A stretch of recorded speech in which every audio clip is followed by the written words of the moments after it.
As part of the application process, you will be sent an application form in Word format and an annex in Excel format.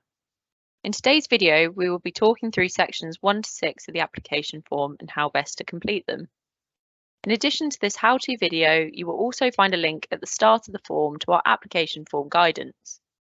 We recommend having this open alongside the form whilst you complete all of the sections.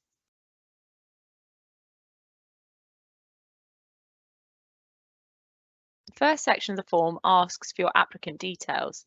These need to be filled out accurately and in the name of the organisation we will be contracting with. If you don't have a turnover yet, due to being a startup business, we will expect some additional supporting evidence of your business credibility. This can include, is the company an offshoot company or an existing company? Is there previous trading history? Is there previous experience of operating in the sector? Can you prove your business acumen? Any previous account information, including linked businesses, a CRN number, or what percentage of private match you might provide? FTE stands for full-time employees. This does not include freelance workers. Section 2, Stakeholders. On this section, you should outline any organisations or partners who you are financially investing in your project.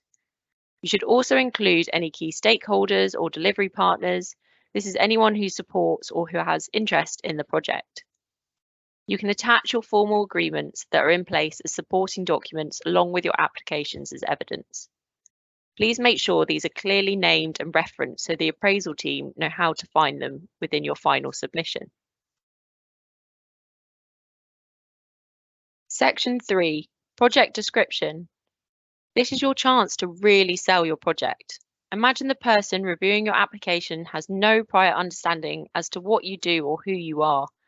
You can use bullet points if it helps outline the project more concisely. Your end date cannot exceed the 31st of March 2025, and all your funding must be spent by this date and the project complete. Project need. Outline why SBF funding is required to deliver this activity, and when designing your project, what other funding options you have considered. Have local community members expressed the need for more services? Is there a demonstrated demand in your sector for your products? We need you to clearly explain why your project is needed and why it should be funded. We are looking for additionality beyond what usually is delivered, taking note that your application will be scored on value for money. Please note the word count for each section. Should you exceed the allocated 500 words, the additional text might not be considered by the appraisal team. Subsidy control. We appreciate subsidy control might be new to some projects applying. Within our application form guidance document, which can be found online, you will find further information on this section and how to complete it. Please answer the questions bullet pointed within the form. Section 4, Project Cash Flow. This section can be found within the annex you were sent. Further information can also be found within our how-to annex video. Please present clearly your project's expenditure. This does not include business as usual or any regular costs, and only those related to the project. You can email the team at the Good Growth mailbox to find when your project cash flow should start, depending on the review point you are applying for. Section 5, Project Funding. Please explain what would happen to the project without SBF funding and why you have chosen the response you have given. You need to demonstrate the need for funding and why, without this funding, the project would simply not go ahead. Please describe which other funding sources you have explored and the outcome, positive or negative. If you're applying for other funding sources for the same project, you must disclose this here. You can attach evidence of grant funding applications. This should help evidence why SBF funding is needed. We really need you to explain why shared prosperity funding should support your project and demonstrate how we are the funder of last resort. Funding summary. This should match the table within your annex.